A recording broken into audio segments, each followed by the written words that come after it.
been a while since I did a Labo fragrance review, isn't it?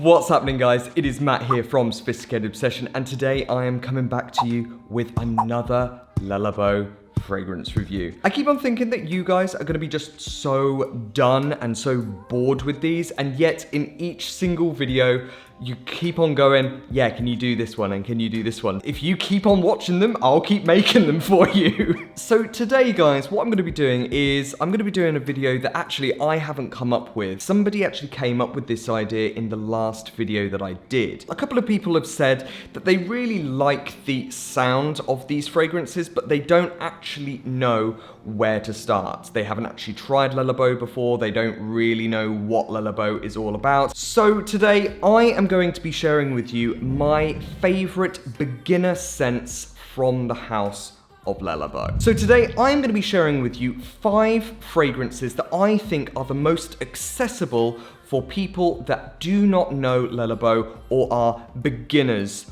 of niche fragrancing. Now guys, you're gonna have to take this with a pinch of salt because this is down to my personal taste. Obviously, there are gonna be people out there that might not be into niche fragrancing, but they might be a little bit more initiated with the slightly more ambitious tones, let's say. There are 1 or 2 fragrances in Labo that I think if you are maybe not equipped to knowing niche fragrancing or knowing about Labo, then that might take your breath away a little bit.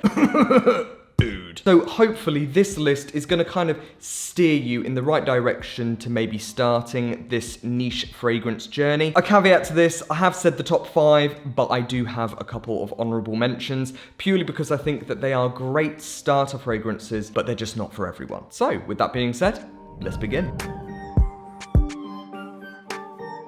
So this is a list comprised of the Fine Fragrances collection, which is the collection that you can get all year round, but also I have included a couple of city exclusives here in case you were maybe watching this in September when the city exclusive event is on. If you need a little bit more information about that, I have done tons of videos about the city exclusives, so be sure to check that out as well. First of all, we start with a scent that I absolutely love but not on my skin. So that is really the reason of why I have only put this into the honourable mentions, because it actually doesn't work with me. So I can't really endorse a product if I don't wear it myself, can I? This is Rose 31.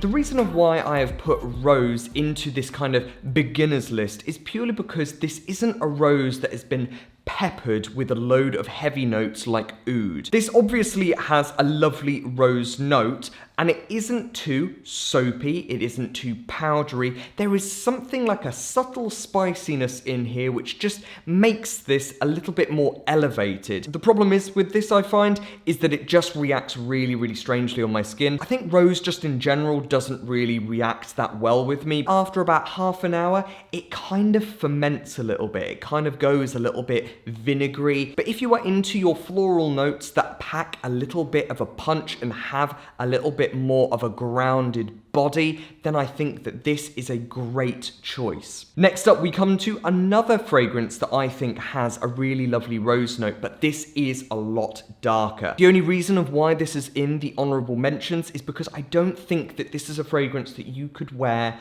all day. Wearing this all day, it might be a little bit heavy. Also, unfortunately, the performance on this isn't as good as I would like it to be, so I don't actually think it would last you all day anyway. This is Thé Noir.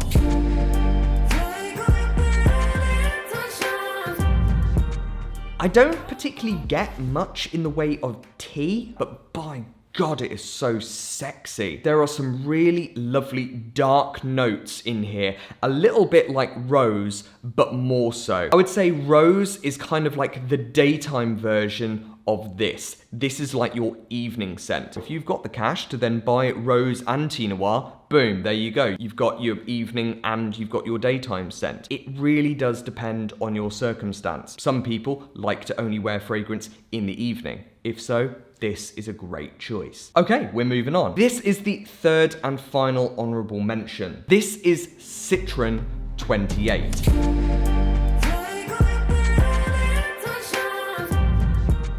Now, bar the fact that this is a city exclusive and Citron 28 you can only purchase online in the month of September, also, I do think that it is maybe a bit effeminate for some people. This is a gorgeous jasmine and citrus scent. This is amazing. I absolutely love this. I also love the fact that you can wear this in summer, spring, and autumn. Winter, I think it sucks a little bit in, but I would say that for the majority of the year, you can wear this fragrance. The only reason of why it is in my honourable mentions list is just because I think it is a touch effeminate for some people. If you are happy wearing an effeminate fragrance, this is a great option. But I do worry that some gents might then feel a little bit uncomfortable or just not that confident maybe wearing a fragrance like this. Okay, so let's get into my top 5. So 2 of these are from city exclusives, but I have also provided you with 2 mainline collection fragrances that are similar. It's hard to say because none of the Labos are similar in any way. I think that they are all very different. First up, we have Gaiac 10.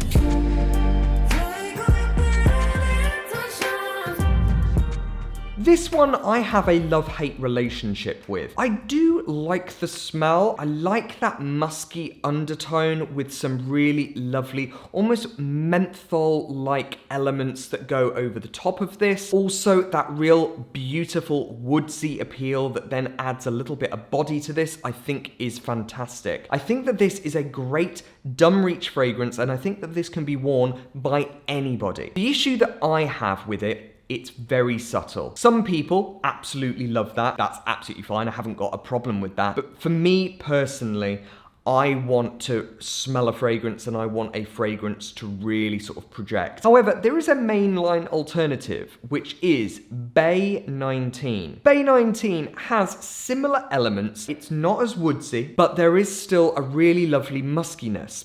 What is really powerful in this though is that menthol note that I was mentioning in Gaiac 10. This is really brought out and this is sort of like the main player in this fragrance. So if you like to have more of an experimental type of fragrance, this might be the one for you.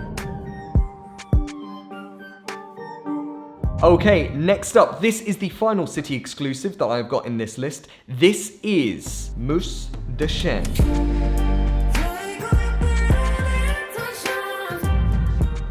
Mousse de Chene? Mousse de Chene? Can't remember. Basically means oak moss. This is one of my favorite Labos actually ever. I was going to say in the city exclusives, but actually I think ever.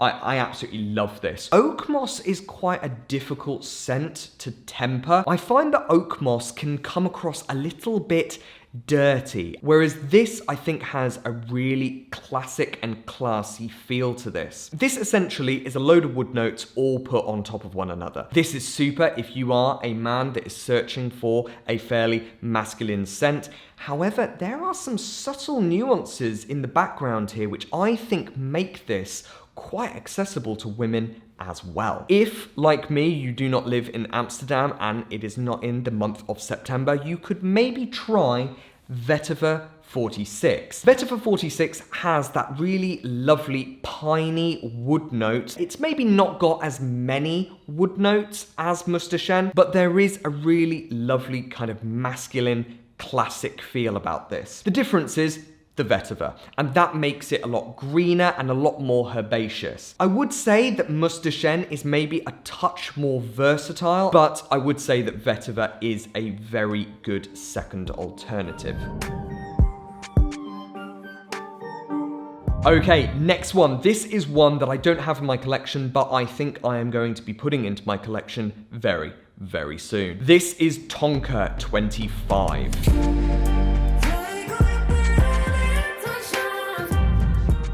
This one I would say is maybe a little bit darker than some of the others that I have then mentioned. What I really like about this is Tonka usually is very sweet and it's very spicy. This does have sweetness And it does have a subtle spiciness, but that isn't exclusively what this is. There are a lot of musky wood notes in the background that make this very rounded and very easy to wear. There is a subtle powdery element in the background which I really like, and I think that that makes this a perfect unisex scent. There is something so intoxicating and something just so inviting about this fragrance. It's a little bit like snuggling into fur.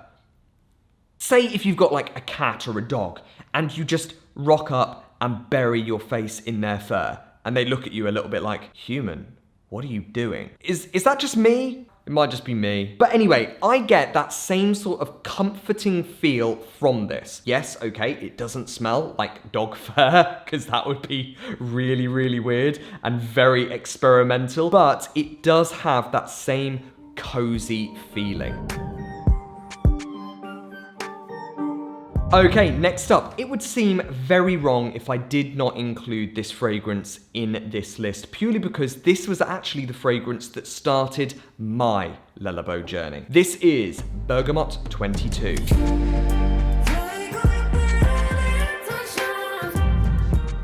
The best way and the only way in which I describe this fragrance is like a lemon tree that has been blended. You have got some lovely lemon juice making this really sort of like juicy and luscious. You've also got a little bit of bitterness from the lemon rind. You have got some green notes from the lemon leaf tree, and also some lovely wood notes coming in from the bark and from the wood of the tree. This is such a classy smell. It's very clean, it's very classy, it's like staying in a really plush hotel room. I just imagine putting this on when I am in like a white marble bathroom or something like that, where it's just really sort of like classic and really clean and fresh and calming, and there's a violin playing in the background.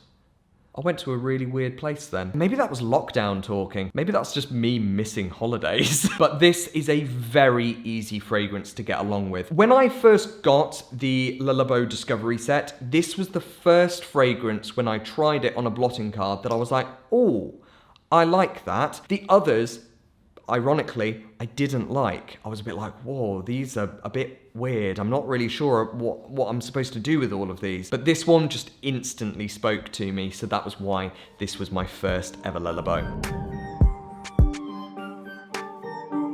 And finally, we come to the last Le Labo, and this is also my favorite Le Labo. This is another 13.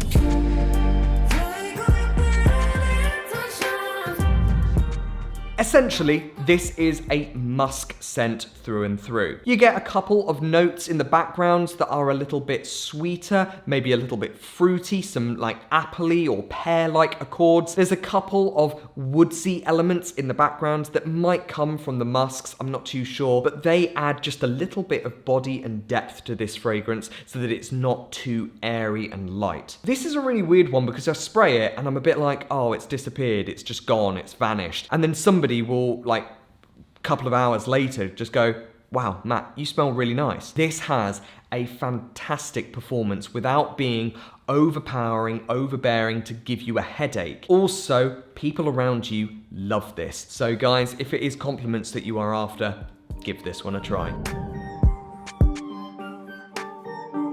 Now, before I wrap this up, it is worth noting that all of these fragrances need to be tried on skin. The biggest mistake that I found was when I first got my Discovery set, I tried them on a blotting card. And what I found is that didn't really expand this fragrance to its full potential. There was a slight synthetic element that I found with quite a lot of these fragrances that when you were trying it on skin, that disappeared. So that is probably my top tip. If you are then going to try these out on skin. And there we go, guys. Those are my top beginner fragrances for somebody first getting into Le Labo. Now, if you have any other ideas about a fragrance review or a fragrance video that you would like me to then make about Le Labo, comment it down below. Before you go, make sure that you go over to my Instagram to see what I'm getting up to on a day-to-day basis.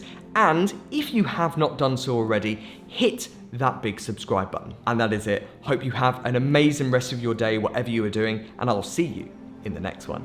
See you later, guys. Bye-bye.